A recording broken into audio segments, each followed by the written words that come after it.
Hi hello నమస్తే friends, welcome back to SS kitchen. ఈరోజు నేను మీకు అల్లం పచ్చిమిర్చి వేసి ఎంతో క్రిస్పీగా కారంగా టేస్టీగా ఉండే చెక్కలు ఎలా చేసుకోవాలో చేసి చూపించబోతున్నాను.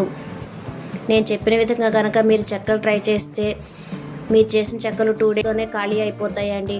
అంటే టేస్ట్ అంత బాగుంటుందని చెబుతున్నాను, కాబట్టి మీరు కూడా ఒకసారి ట్రై చేసి చూడండి. ఇప్పుడు రోట్లోకి 3 ఇంచుల అల్లం ముక్క, 10 నుంచి 15 పచ్చిమిర్చి వేసి ఇలా మెత్తగా పేస్ట్లా చేసుకోవాలి. మీరు కావాలంటే మిక్సర్ జార్లో వేసుకుని గ్రైండ్ అయినా చేసుకోవచ్చు.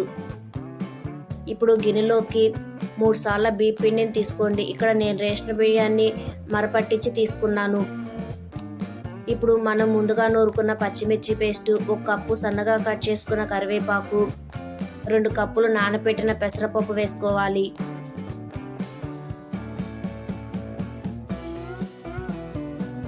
ఇప్పుడు 3 టేబుల్ స్పూన్ల జీలకర్ర,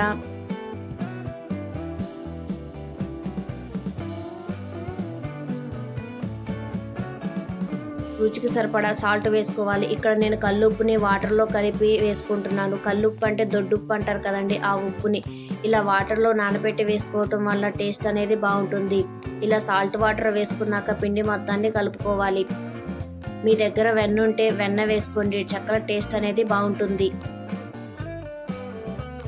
ఇప్పుడు గోరువెచ్చని నీళ్లు పోసుకొని పిండి మొత్తాన్ని ఒక ముద్దలా కలుపుకోవాలి.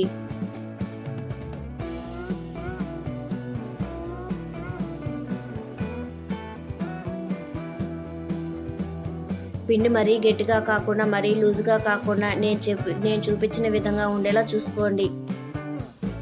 అంటే సెమీ సాఫ్ట్గా ఉండేలా కలుపుకోవాలి.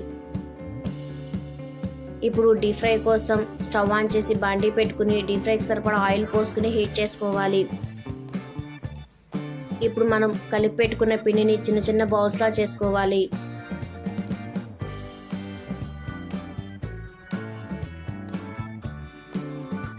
ఇప్పుడు పూరి ప్లేస్ తీసుకుని ఒక కవర్ పెట్టుకుని కవర్కి ఆయిల్ రాసుకోవాలి. ఇలా ఆయిల్ రాసుకోవటం వల్ల చెక్కలు అనేవి కవర్కి అతుక్కోకుండా ఉంటాయి.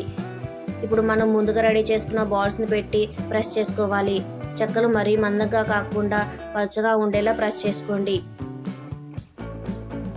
ఇలా రెడీ చేసుకున్న చెక్కల్ని ఒక క్లాత్ మీద వేసుకోండి. ఇలా రెడీ చేసుకున్న చెక్కల్ని చేతిలోకి కానీ లేదా ఒక ప్లేట్లో కానీ తీసుకుని హీట్ అయిన ఆయిల్లోకి వేసుకుని డీప్ ఫ్రై చేసుకోవాలి. ఆయిల్ అనేది హీట్గా ఉండేలా చూసుకోండి. అంటే మనం ఇలా చెక్క వేయగానే చెక్క అనేది పైకి పొంగాలి. అప్పుడే మనకి ఆయిల్ కరెక్ట్గా హీట్ అయినట్టు. ఇలా చెక్కలన్నీ వేసి లైట్ గోల్డెన్ కలర్ వచ్చేంత వరకు ఫ్రై చేసుకోండి. మంటను మీడియం ఫ్లేమ్లో పెట్టే ఫ్రై చేసుకోండి. అప్పుడే మనకి చెక్కలు కరెక్ట్గా కాలుతాయి.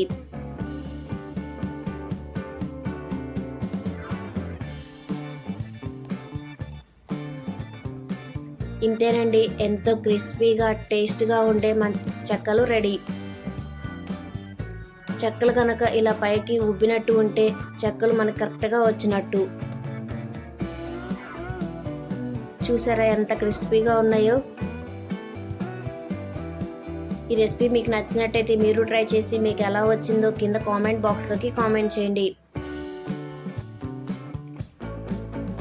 ఈ వీడియో కనుక మీకు నచ్చినట్టయితే లైక్ చేయండి, షేర్ చేయండి, సబ్స్క్రైబ్ చేయటం మాత్రం మర్చిపోకండి.